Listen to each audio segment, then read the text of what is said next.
Your phone, your car, your hospital, your bank. All of them depend on one single island, 36,000 square kilometers sitting in the South China Sea. If Taiwan falls, modern civilization doesn't slow down, it stops overnight.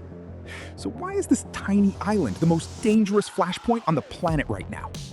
And why are both the United States and China willing to risk a world war over it? Stay with me, because by the end of this video, you'll understand the most important geopolitical battle of the 21st century.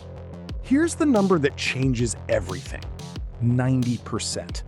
That's how much of the world's most advanced chips, sub-10 nanometer, are made by one company, TSMC, in Taiwan.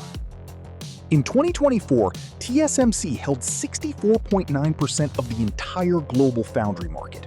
By 2025, projected to hit 70%. Apple, Nvidia, AMD, Qualcomm, Boeing, the US military, they all run on TSMC chips. Every single one of them. This is what analysts call the silicon shield.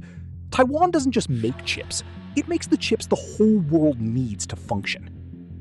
Cut that supply, and you don't just have a tech crisis, you have a civilization crisis. Point 1. Two powers, one island. China wants Taiwan back. It calls it a renegade province, unfinished business from the 1949 Civil War. And Beijing is willing to use force to get it. For Washington, Taiwan is the front line.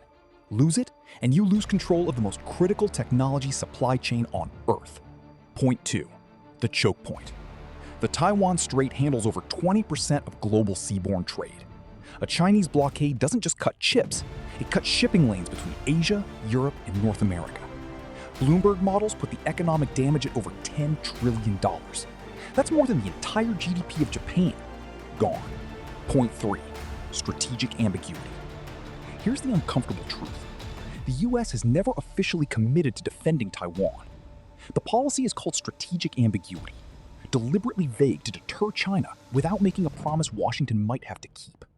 But recent signals suggest that's starting to change. Point 4.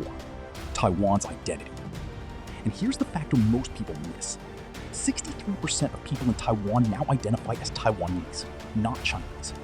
Only 3% say Chinese. That shift has been growing since 1992. Peaceful reunification isn't just unlikely.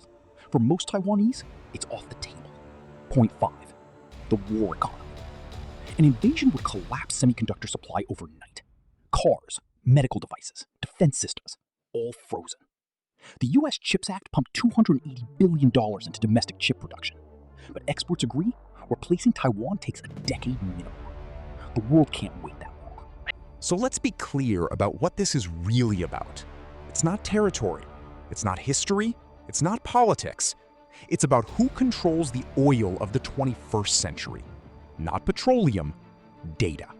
Processing power, the ability to build the next generation of AI, weapons, and infrastructure. Taiwan holds that power right now, and both Washington and Beijing know it. The CHIPS Act is a start, but experts are clear. There is no replacement for Taiwan. Not yet, not for years. So here's my question for you. If China moved on Taiwan tomorrow, do you think the US would actually send troops? Or would Washington stay out and let it happen? Drop your answer in the comments. I read every single one. Subscribe to Covert Economics for more breakdowns like this. The headlines show you what happened. We show you why it matters. See you in the next one.